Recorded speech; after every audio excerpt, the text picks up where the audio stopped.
Patrick Le Yarrick, bonsoir. Vous êtes député européen, membre du conseil exécutif du Parti communiste français. Vous dirigez le journal L'Humanité. Il y a quand même péril en la demeure, là. Au terme de ces élections, donc dans 15 jours, le PCF pourrait perdre les deux derniers départements qu'il gère, à savoir l'Allier et le Val-de-Marne. Ce serait du jamais vu, ça, une France des départements sans parti communiste. Déjà, le mieux serait de laisser les électeurs et les électrices voter. Après, on verra. Si le scénario dont vous parlez se réalisait, oui, ce ne serait pas une bonne chose. Pas pour le Parti communiste. Pour les citoyennes et les citoyens eux-mêmes, le Val-de-Marne, c'est 1 300 000 habitants. L'Allier, c'est un département rural avec beaucoup de réalisations sociales. Le président Paul Dufresne qui fait un effort considérable pour faire vivre les territoires ruraux. Dans le Val-de-Marne, il fait aussi une politique sociale extrêmement importante. Il défend le service public. Il en fait un bouclier social. Donc, c'est de ça qu'il s'agit. C'est de l'intérêt des citoyennes et des citoyens qui vivent dans ces départements, mais pas seulement dans ces deux départements. Vous avez lu ce qu'a dit Jean-Marie Le Guen dans Paris Match. Il dit que le PCF ne survivra pas à ces départementales. Il dit que vous ne fêterez pas votre centenaire en 2020. Pourquoi?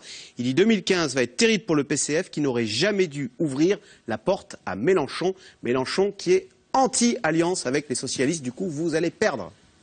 Mais ce que nous avons choisi, c'est une voie qui est celle d'une alliance large, d'une gauche transformatrice. C'est une gauche aussi de l'écologie politique qui marie à la fois l'écologie et le social. C'est ce que nous avons essayé de faire et que nous voulons élargir aujourd'hui. Et à la suite des élections cantonales, il y aura vraisemblablement une autre phase pour rassembler cette gauche transformatrice et écologique de telle sorte qu'on sorte des choix actuels qui font quand même beaucoup de mal aux gens. Donc vous nous dites, le PCF, au fond, qui était l'allié du PS avant, ce qui lui permettait d'accéder au pouvoir, maintenant il se radicalise sur la gauche avec les écolos, genre Cécile Duflot, qui sont dans l'opposition totale à la social-démocratie des socialistes.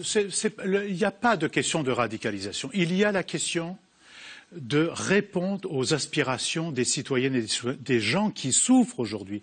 Ouais. Et de ce point de vue, le président de la République, dans sa campagne électorale, il avait annoncé un certain nombre d'engagements, de pistes qu'il ne tient pas. Il a été élu, donc nous ne demandons pas d'appliquer notre propre programme, mais au moins qu'on réponde à un certain nombre de défis, ceux de l'emploi, celle du partage des richesses pour augmenter le pouvoir d'achat, celle d'un peu plus de justice dans la société. Ce n'est pas une question de radicalisation ou pas de radicalisation. Il vient de dire, malheureusement, il vient de dire hier ou avant-hier qu'il allait continuer la même politique après les élections cantonales. Je crois qu'il n'aurait pas dû dire ça. Il aurait dû dire « je vais tenir compte du résultat et en fonction de ça, je vais procéder à un examen, je vais consulter les forces politiques et en fonction de ça, je vais infléchir un certain nombre de choix. » Vous parlez des gens qui souffrent. Comment expliquez-vous le fait que les gens qui souffrent, ils se tournent aujourd'hui vers le Front National, qui est devenu le premier parti de France, et pas vers vous? Il faut leur dire, il faut sans cesse leur dire, il ne faut pas vous tromper de colère. Ce n'est pas l'épouse de votre voisin qui a un travail, l'ennemi. Ce n'est pas celui qui n'a pas la même couleur de peau que vous, l'ennemi. L'ennemi, c'est plutôt celui qui aujourd'hui exploite, surexploite, exporte ses capitaux, met ses capitaux dans les paradis fiscaux, le banquier qui ne veut pas faire du crédit pour la relance économique, pour la création d'emplois et l'investissement. Oui, mais ça, le Front National le dit. Il est il est quand même antilibéral, il est contre le dumping ou la concurrence internationale. Est-ce qu'on peut dire que, en fait, ce qui vous différencie fondamentalement du Front National, c'est la question de l'immigration? Non. Ce qui nous différencie du Front National, c'est tout. Ce n'est pas la question de l'immigration. Le Front National, non. Mais vous savez, nous avons eu déjà d'autres périodes comme celle-ci dans l'histoire. Des périodes de crise extrêmement graves. Nous avons connu l'hitlérisme, nous avons connu le boulangisme, nous avons connu tout cela avec les conséquences ravageuses que cela a eu. Oui, il y a des gens qui jouent sur la souffrance populaire, qui jouent sur les peurs, la peur de l'autre, qui sèment la haine, qui divisent la société et qui, au bout du bout, eh bien, ce sont les gens eux-mêmes qui sont encore plus en difficulté. Et aujourd'hui, malheureusement, ceux qui jouent avec ça marche, ce discours. Écoutez, quel discours? De dire Hitler, attention, le fascisme. Mais je ne dis pas. Vous avez vu ce sondage IFOP? Attendez, quand même. 73% des habitants qui vivent dans les villes gérées par le Front National se disent satisfaits de l'action de la municipalité. C'est 7 points de plus que la moyenne nationale. Cela montre contrairement à ce que vous nous dites, que quand le FN est au pouvoir, ça n'est pas la fin du monde. Mais, en tous les cas, c'est comme ça que les gens le ressentent. Non, mais vous comprenez bien que, d'abord, vous me faites venir à une émission pour me parler des élections départementales. Je vous dis que les élections départementales, ça concerne la vie quotidienne. Depuis la petite enfance, la construction des crèches, jusqu'aux personnes âgées, avec l'enjeu considérable qui va se poser avec l'autonomie, les routes, la gestion des collèges, la culture, c'est de ça qu'il s'agit. Et vous me parlez, je comprends bien pourquoi, mais vous me parlez de cette force politique-là.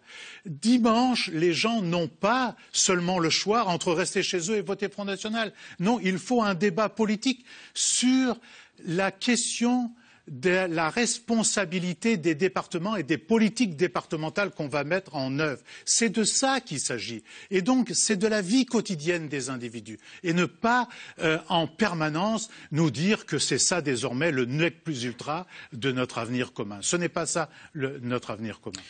L'abstention s'annonce record. Que pensez-vous de cette idée de rendre le vote obligatoire, comme en Belgique, ou bien sous peine d'une amende? Vous savez, c'est pas en changeant le thermomètre, en bidouillant. La question, c'est que si les gens ne vont pas voter, c'est qu'ils sont déçus.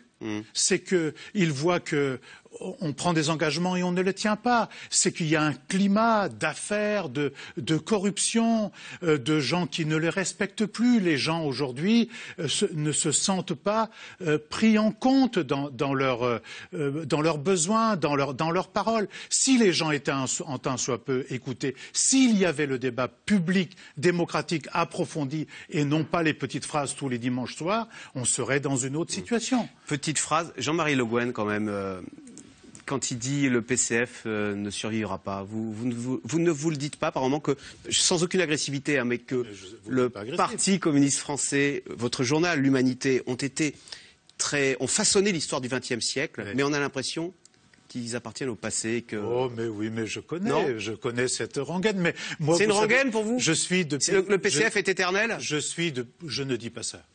Et je ne dis pas qu'il doit rester comme il est. Je suis au contraire pour qu'il se réforme, qu'il s'adapte aux conditions des combats nouveaux d'aujourd'hui et notamment à cette grande affaire de la mondialisation capitaliste parce qu'il n'y a pas de solution sans prendre en compte ces enjeux-là. Et donc, évidemment, il faut qu'il change. Mais vous savez, quand j'ai pris la responsabilité de l'Humanité il y a 16 ans, on m'a dit « Oh, de toute façon, tu ne tiendras pas 2 ans ». J'y suis toujours. Et le Parti communiste, combien de fois on a ouvert sa tombe? Il n'est pas éternel. Il faut qu'il fasse un travail sur lui-même, ça c'est sûr, il ne peut pas rester comme il est aujourd'hui. Il faut qu'il soit plus proche des gens, il faut qu'il revienne dans les quartiers et dans les entreprises, bien plus qu'il ne l'est aujourd'hui, et qu'il propose un projet d'avenir et crédible et viable. Alors, dans quelques minutes, Caroline Roux va revenir sur l'avenir du nucléaire en France. Est-ce que là, les communistes ont changé ou ils sont toujours pro-nucléaire et contre la fermeture des centrales? Là, on n'est pas contre la fermeture des centrales. Il faut bien tenir compte de ce qui... Fessenheim, il faut la fermer?